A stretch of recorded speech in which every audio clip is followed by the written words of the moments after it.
all going to be pretty much Candida. I'm going to try to make them all like Candida friendly. I'm not telling you that this is how you should eat in any way. This is just for inspiration and to help you with maybe some new meal ideas. I'm just having this smoothie. You saw that I had papaya, and I saved the papaya seeds because those are great antifungals.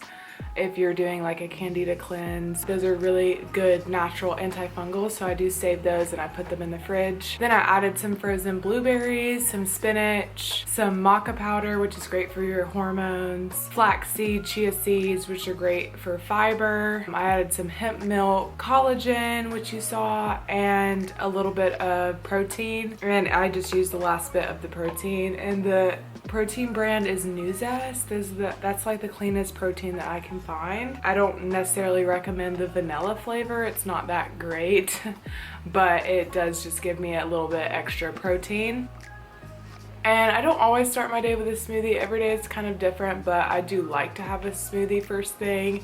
And I can just pack it full of that collagen, flax seeds. I can just pack it full of things like that, which it makes it easy that everything is just in this drink basically. And I am getting over COVID. I actually filmed a whole video on my experience with it. If it does get uploaded, I will link it down below, and I talk about like what I did, supplements I was taking during that time, and I'm still getting over it. So I'm definitely making sure that the food that I'm eating is very nourishing and healthy and full of antioxidants and just really good for my body personally. So yeah, I'm excited to take you along my day today and show you what I'm eating. Yeah, I hope you guys enjoy the video.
Sorry about the lighting. It's rainy and ugly outside, so the lighting is gonna be a little weird, but it's actually really bad, isn't it? Hold on, let me see if I can fix it.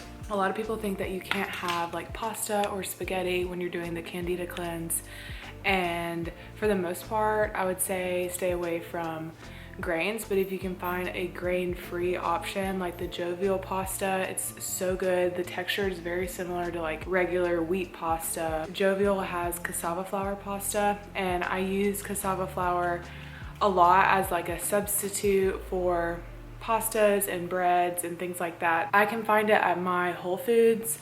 I know that you can order it on Thrive Market, and you can probably order it on the Jovial website. So I had that pretty often during my cleanse, probably like once or twice a week I would have it, because I love pasta and I love spaghetti. So I just made it with some organic ground turkey. It is really important that when doing the Candida cleanse, or just in general, to get the best quality meat that you can find. So free range, pasture raised, organic, those are the labels that you should be like looking for when buying meat. I know it's a little bit more expensive, especially during this time. You want to get really high quality food, so you might have to spend a little bit more on the meat. So I did cassava flour pasta, ground turkey, some kale microgreens. I have microgreens all the time, and I really started having microgreens and like sprouts when I was doing a Candida cleanse. And if you can get broccoli sprout, you can even grow your own broccoli sprouts like in a little jar if you want. Those are amazing, and they have really high sulforaphane,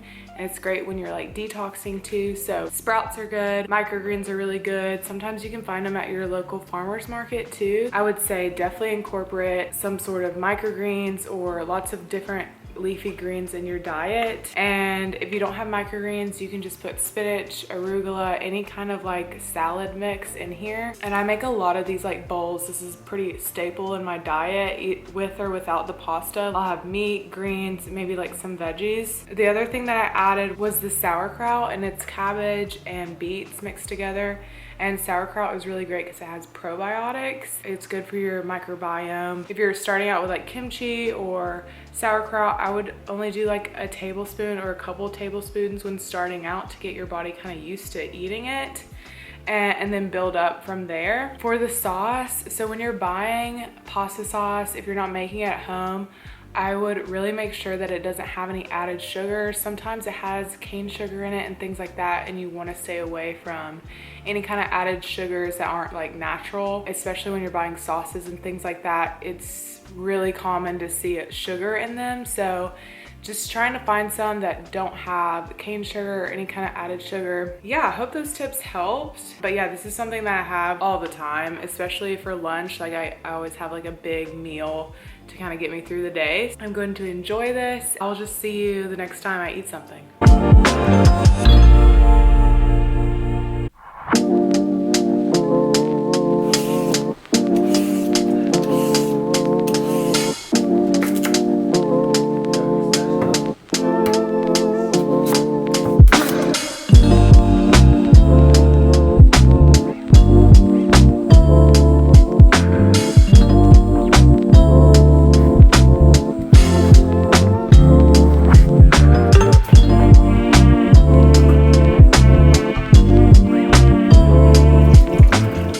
So for dinner, I really wanted something very warm and nutritious, so I decided to kind of come up with this soup recipe. I wouldn't say it was my best recipe, but it didn't taste bad, and I always love trying to come up with new recipes and ideas on the whim, so that's what I was doing tonight. And I used some free-range chicken breast, butternut squash, bone broth, and some parsley. And then for the spices, I used cumin and turmeric, which is great for inflammation, as well as this Green Goddess seasoning that I found at Trader Joe's.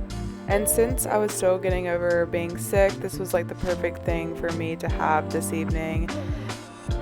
So I do hope that you enjoyed this video and maybe got some good meal ideas and some good tips for your Candida cleanse. But thank you guys so much for watching, and I'll see you in my next video.